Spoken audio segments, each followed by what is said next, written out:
Good Saturday afternoon to y'all. It's Martin S51989 here once again, and of course, as you can see, you see a very small part of the Christmas tree that Dad and I got earlier today. It's now on the stand, just waiting to be warmed up. It's not fully decorated as of yet, but anyways, I don't need to go on about this for a little bit because that's not what I'm here to talk about.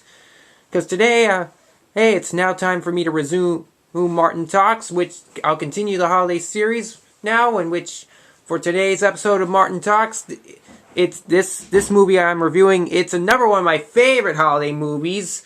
It came out in 1990, produced by 20th Century Fox, and it was directed by Chris Columbus.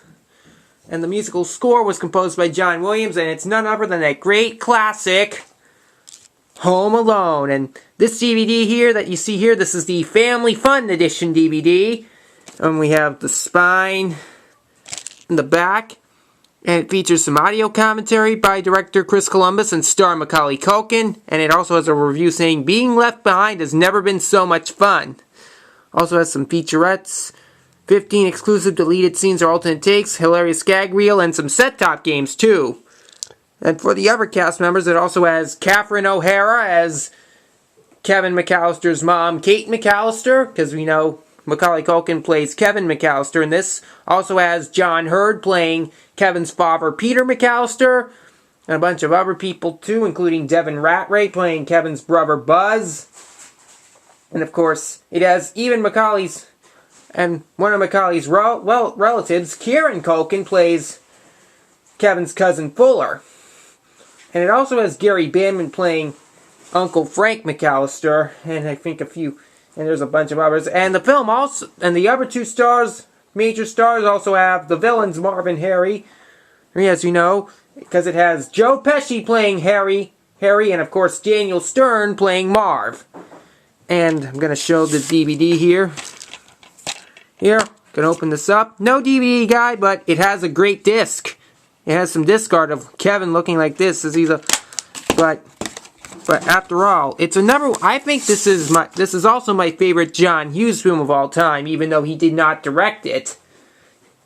He produced it though. But anyways, this film is good, another great holiday movie. And now here's the plot of this movie. It takes place in some place outside Chicago, Illinois, and the McAllister family, one night they're having pizza for dinner, and they're talking about the trip, because the McAllisters are planning to spend Christmas over in Paris, France.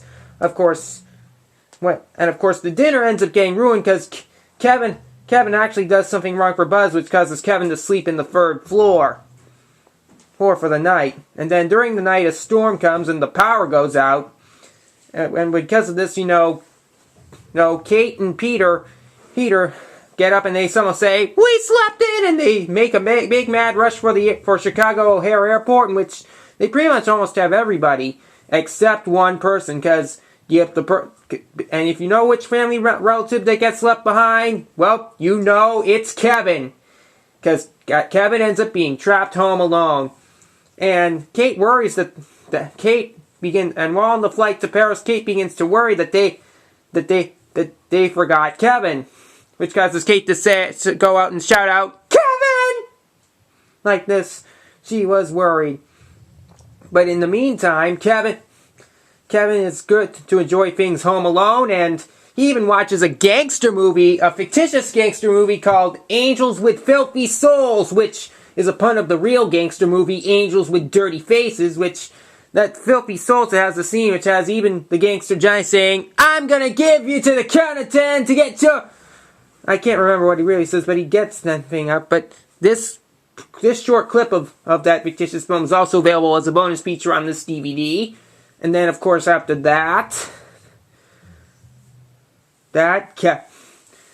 of course, Kevin has fun, but then one night, a crew known as the Wet Bandits, who was a bunch of burglars that are known as Marv and Harry, they combine. They notice that the house lights get lit up, and then one time after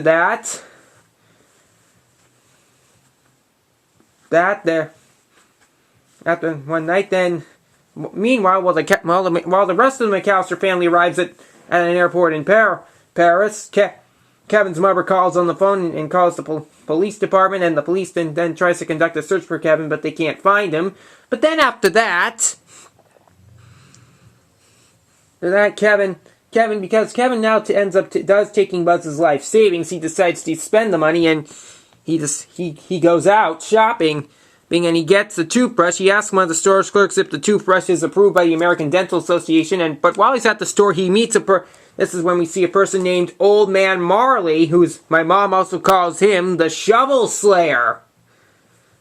Because Old Man Marley is also seen first at the beginning of the film when Buzz describes him about what he may have done, but then he ends up running away from Old Man Marley, but a store clerk and police try to catch Kevin because they say that Kevin is shoplifting. But he's able to make it home safely with the toothbrush, and then the next day when he has money and then of course as he starts to get ready there's one scene where he starts to briefly lip sync to the Drifters version of White Christmas, and then after that later that day he then heads out to the grocery store and purchases a lot of food, including a macaroni and cheese dinner. The store clerk. The cashier at the store asks why Kevin is at the store alone, but that's okay. Kevin's able to pay for it, and he gets home safely with groceries. And then after that, in the meantime, while most of the McAllisters are put on the McAllister family's put on a Christmas morning flight back to Chicago, and they end up staying in a hotel, they end up seeing the movie It's a Wonderful Life, which this one was done in French, a French language version of it. I reviewed It's a Wonderful Life back in episode 13, which, as you know, but meanwhile, after that, but in the meantime, Kate has gone on another flight, and she ends up taking a flight from Paris all the way down to Scranton, Pennsylvania. There, she finds out that all the flights to Chicago are full because of it being Christmas Eve, but while she's there, she then meets a man named Gus Polanski, Polka King of the Midwest, and Gus Polanski is played by the late John Candy, in which their polka band, they're stuck at that Scranton airport too because their flight got canceled, but they decided to drive. They were on their way to Milwaukee, and they took the trip, and he says to Kate, if you need a ride to Chicago, we'll gladly drive you there. And then they go on the road. And then Kate rides off with the band on their way back. In the meantime, Kevin is, that night on Christmas Eve, he tries to ask Santa what he wants, and he wants his family back, and then later on that night, he attends a Christmas Eve service at the church, and there he ends up seeing Old Man Marley again, but this time he finds out that Old Man Marley's not a mean person, and he speaks to Kevin about it. Old Man Marley came to the church to hear his granddaughter sing, since her granddaughter's in the choir. That's why you hear them the choir sing both O Holy Night and Carol of the Bells, but of course, there was something about Old Man Marley, and Old Man Marley says that he ended up getting into an argument with his son, and because the argument was bad, he and his son parted. But Kevin asked that he and his son should reunite for Christmas so that things can get better. But then after the service ends, Kevin leaves the church, and then he comes back home. But then he ends up setting traps around the house.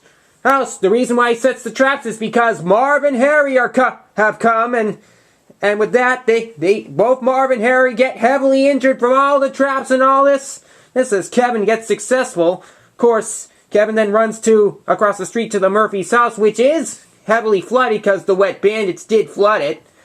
But of course, Marv and Harry do end up catching Kevin, but yet Kevin is free. But then Old Man Marley comes in with his shovel to save the day. He saves Kevin, and after that, the wet bandits are arrested, and they end up being sent to jail. And Kevin is back home safely. And then when Christmas morning comes, Kate McAllister finally returns home, and she's happy to see Kevin again. And then moments later, the rest of the family comes back home as they took the morning flight from Paris to Chicago, and they're happy to be together again for Christmas Day.